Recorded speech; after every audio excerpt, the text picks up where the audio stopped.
Before we moved to Cambridge, we lived in this cute little town of 500 called Calvin Township, and it's smack dab in the middle of North Bay and Mattawa, but recessed back into the bush. So we really didn't have neighbors, we didn't have services around. We really lived a northern life, so we hunted and we fished and you cut wood, and that's how you heated your home. So it was a great opportunity for the kids. Rhys specifically was born and raised there, so that's all he knew before coming to Cambridge. We didn't really want to give up the northern life, but we also knew that for the kids that they needed socialization, they needed some programs, so we knew that coming to the city would definitely benefit the kids.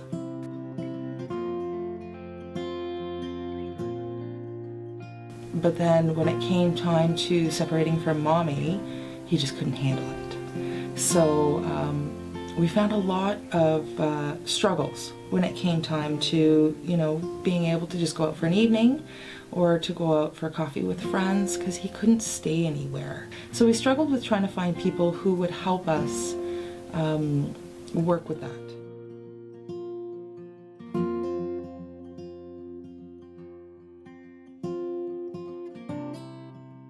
When we were looking at the program, I was a desperate mama.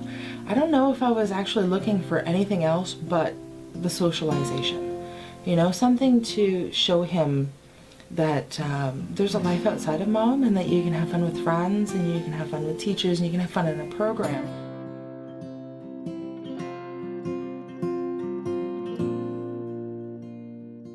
In the beginning, it was rough. It was struggling to get him to just even come into the building, struggling to just get him out of the door. Even mentioning coming to school was a huge stressor for him. It all went, the little hairs on the back of his neck would go up, and it was just no. So Michelle and Leslie and Juanita, they were all on board. They saw him coming and they helped as much as they could, and we brainstormed like crazy. We have this thing, Rhys calls it the blue couch, the green couch. The blue couch is the place where Mommy sat for the first 3 months, right? And it was inside the room.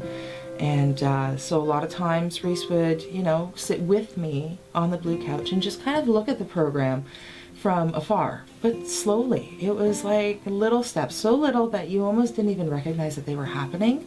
And then all of a sudden it was like I would go in and I would sit on the blue couch and I would just hang out and I would watch them and I would sing songs. But eventually it was like I didn't have to do that anymore, because he was confident. He was, he felt safe. He felt safe with the instructors, and he felt safe there.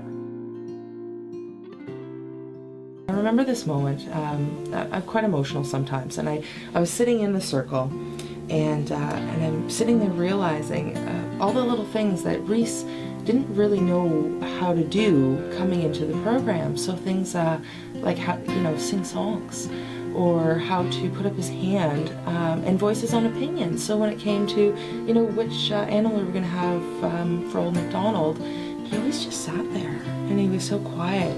So I remember being on the blue couch, and one time he put up his hand, and he actually said horse.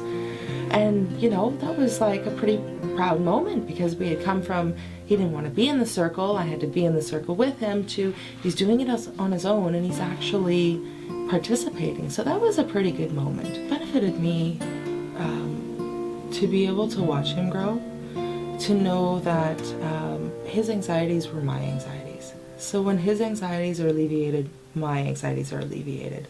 And just for him personally, he has confidence and he has more security in where he is. He's as close as he'll ever be right now for ready for school. We want to take these things and implement them, and let the other teachers know when he goes to JK what's worked, and I wouldn't have known these things if it wasn't for the program. Do as I'm doing, follow, follow me. Do as I'm doing, follow, follow me. I can do it high, I can do it low, I can do it high.